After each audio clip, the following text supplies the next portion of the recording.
सदा शिव महादेव के रूप में वो चैतन्य शक्ति प्रतिष्ठित है जो कल्याण कारक भी है और प्रचंड तांडव शिव ये शक्ति का स्रोत भी है। भाइयों बहनों, सोमनाथ में विराजमान महादेव, उनका एक नाम मृत्युंजय भी है। मृत्युंजय, जिसने मृत्यु को जीत लिया हो, जो स्वयं काल स्वरूप है। यतो जायते पाल्यते येन विश्वम तमीस भजे लियते यत्र विश्वम। अर्थात ये सृष्टि उन्हीं से उत्पन्न होती है, उन्हीं में लय हो जाती है। हम मानते हैं त्वमेको जगत व्यापको विश्व रूप, यानी शिव पूरे जगत में व्याप्त है। इसलिए इस हम कण कण कंकड़ कंकड़ में भी उस शंकर को देखते हैं। फिर कोई उन शंकर के कितने स्वरूपों को नष्ट कर सकता है? हम तो वो लोग हैं जो जीव में भी शिव को देखते हैं। उनसे हमारी आस्था को कोई कैसे डिगा सकता था? और साथियों, ये समय चक्र है कि सोमनाथ को ध्वस्त करने की मंशा लेकर आए मजहबी आतताई आज इतिहास के कुछ पन्नों में सिमट कर रह गए हैं। और सोमनाथ मंदिर उसी विशाल समंदर के किनारे गगनचुंबी धर्म ध्वजा को थामे खड़ा है। सोमनाथ का ये शिखर मानो उद्घोष कर रहा है, चंद्रशेखरम आश्रय मम किम करिष्यति वै यमः। अर्थात मैं चंद्रशेखर शिव पर आश्रित हूं, काल भी मेरा क्या कर लेगा। साथियों, सोमनाथ स्वाभिमान पर्व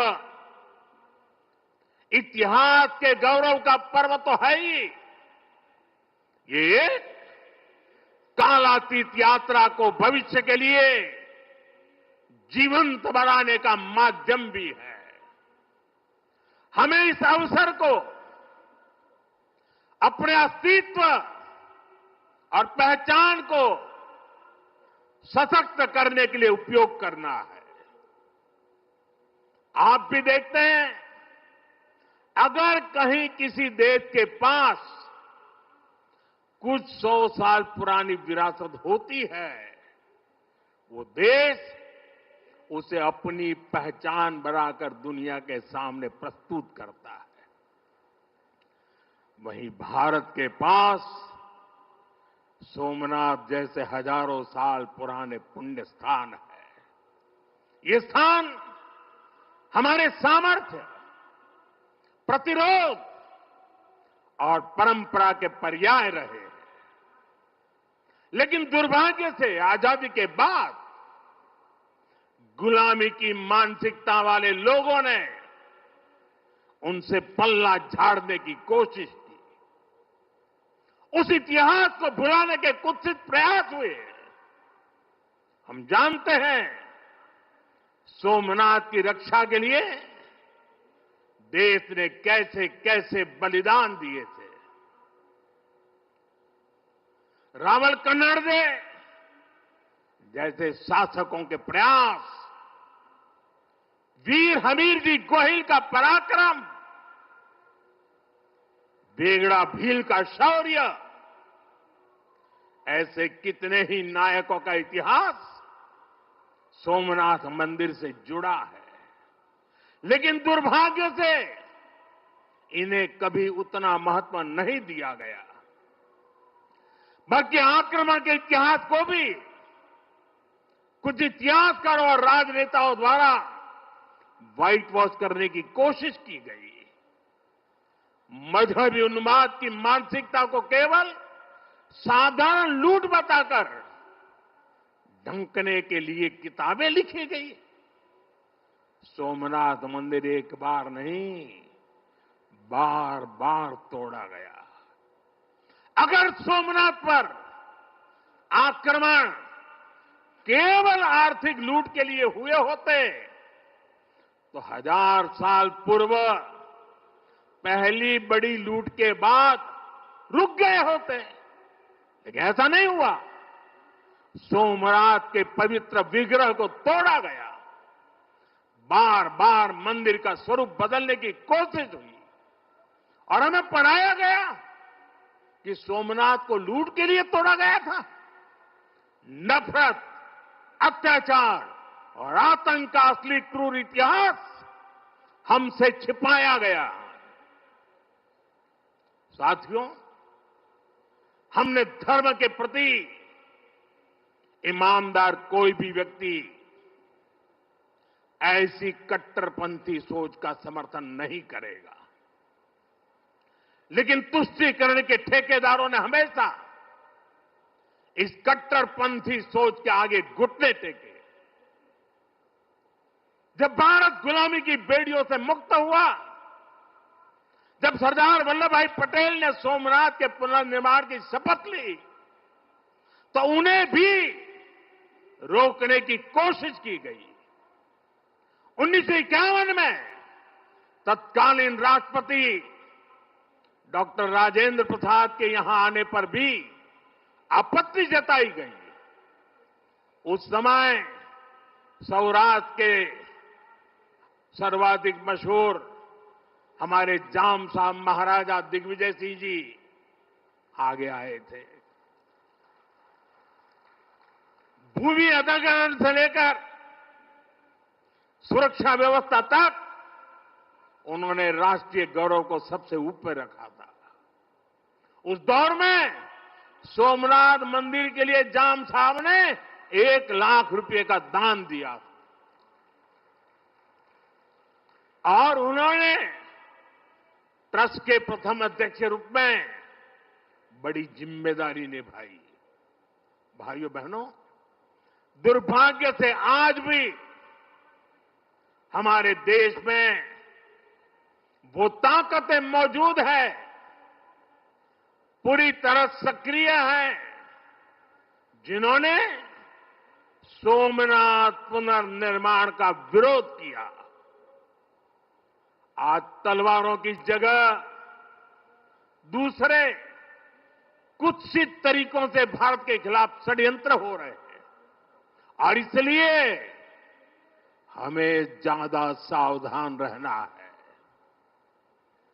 हमें खुद को शक्तिशाली बनाना है, हमें एक रहना है, एकजुट रहना है, ऐसी हर ताकत को हराना है जो हमें बांटने की साजिशें रच रही है। साथियों, जब हम अपनी आस्था से जुड़े रहते हैं, अपनी जड़ों से जुड़े रहते हैं, पूरे स्वाभिमान के साथ अपनी विरासत का संरक्षण करते हैं, अपनी विरासत के प्रति सजग रहते हैं, तो हमारी सभ्यता की जड़ें भी मजबूत होती हैं। और इसलिए पिछले 1000 वर्षों की यात्रा हमें अगले 1000 वर्षों के लिए तैयार रहने की प्रेरणा देती है। साथियों, राम मंदिर प्राण प्रतिष्ठा के ऐतिहासिक अवसर पर मैंने भारत के लिए 1000 साल का विराट स्वप्न सामने रखा था। मैंने देव से देश के विजन के साथ आगे बढ़ने की बात कही थी। आज देश का सांस्कृतिक पुनर्जागरण करोड़ों देशवासियों में नया विश्वास भर रहा है। आज हर देशवासी के मन में विकसित भारत को लेकर एक भरोसा है। आज 140 करोड़ भारतीय भविष्य के लक्ष्यों को लेकर संकल्पित है। भारत अपने गौरव को नई बुलंदी देगा। हम गरीबी के खिलाफ अपनी लड़ाई में जीतेंगे। हम विकास की नई ऊंचाइयों को छुएंगे। पहले दुनिया की तीसरी बड़ी अर्थव्यवस्था बनने का लक्ष्य, फिर उसके आगे का सफर, देश अब इसके लिए तैयार हो चुका है। और सोमनाथ मंदिर की ऊर्जा हमारे इन संकल्पों को आशीर्वाद दे रही है। साथियों, आज का भारत विरासत से विकास की प्रेरणा लेकर आगे बढ़ रहा है। सोमनाथ में भी विकास भी विरासत भी, ये भावना निरंतर साकार हो रही है। आज एक और सोमनाथ मंदिर का सांस्कृतिक विस्तार, सोमनाथ संस्कृत यूनिवर्सिटी की स्थापना, माधवपुर मेले की लोकप्रियता और उसके रंग, इनसे हमारी विरासत मजबूत हो रही है। गिर लायन के संरक्षण से इस क्षेत्र का प्राकृतिक आकर्षण बढ़ रहा है, तो वहीं प्रभास पाटन क्षेत्र के विकास के नए आयाम भी गढ़े जा रहे हैं। केशोद एयरपोर्ट का विस्तार किया जा रहा है। इससे देश विदेश से श्रद्धालु सीधे सोमनाथ तक पहुंच सकेंगे। अहमदाबाद से वेरावल वंदे भारत ट्रेन की शुरुआत से तीर्थयात्रियों और पर्यटकों का समय कम हुआ है। इस क्षेत्र में यात्रा धाम सर्किट का विकास भी किया जा रहा है। यानी आज का भारत आस्था को स्मरण करने के साथ ही इंफ्रास्ट्रक्चर, कनेक्टिविटी और टेक्नोलॉजी के जरिए उसे भविष्य के लिए सशक्त भी कर रहा है। साथियों, हमारी सभ्यता का संदेश कभी किसी को पराजित करने का नहीं रहा, बल्कि जीवन को संतुलन में रखने का रहा है। हमारे यहां आस्था की राह हमें घृणा की तरफ नहीं ले जाती। हमारे यहां शक्ति हमें विनाश करने का अहंकार नहीं देती। सोमनाथ जैसे तीर्थ ने हमें सिखाया है कि सृजन का मार्ग लंबा होता है, लेकिन वही स्थायी होता है, चिरंजीव होता है। तलवार की नोक पर कभी दिलों को नहीं जीता जा सकता। जो सभ्यताएं दूसरों को मिटाकर आगे बढ़ना चाहती हैं, वे स्वयं समय में खो जाती है। इसलिए भारत ने दुनिया को ये नहीं सिखाया कि दूसरे को हराकर कैसे जीता जाए, बल्कि ये सिखाया कि कैसे दिलों को जीतकर जिया जाए। ये विचार आज दुनिया की जरूरत है। सोमनाथ की 1000 वर्षों की गाथा पूरी मानवता को सीख दे रही है। इसलिए आइए हम संकल्प करें, हम विकास की ओर आगे बढ़ें, कदम से कदम मिलाकर चले, कंधे से कंधा मिलाकर चले, मन से मन को जोड़कर चले। लक्ष्य को ओझल दिए हुए बिना हम चलते चले और साथ ही अपने अतीत और अपनी विरासत से भी जुड़े रहें। हम आधुनिकता को अपनाते हुए अपनी चेतना को संभाले रखें। आइए सोमनाथ स्वाभिमान पर्व जैसे आयोजनों से प्रेरणा लेते हुए विकसित होने के मार्ग पर तेजी से चले। हर चुनौती को पार करते हुए हम अपने लक्ष्य तक पहुंचे। और ये कार्यक्रम आज तो शुरू हो रहा है। हमें 1000 साल का स्मरण देश के कोने कोने में करना है। दुनिया को हमारी विरासत का परिचय करवाना है। हमें 75 साल का ये नया पर्व भी मनाना है और हम 2027 मई तक इसको मनाते रहें, जन जन को जगाते रहें।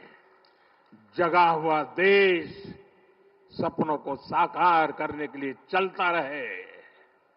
इसी कामना के साथ एक बार फिर समस्त देशवासियों को मैं बहुत बहुत शुभकामनाएं देता हूं। हर हर महादेव। जय सोमनाथ, जय सोमनाथ, जय सोमनाथ।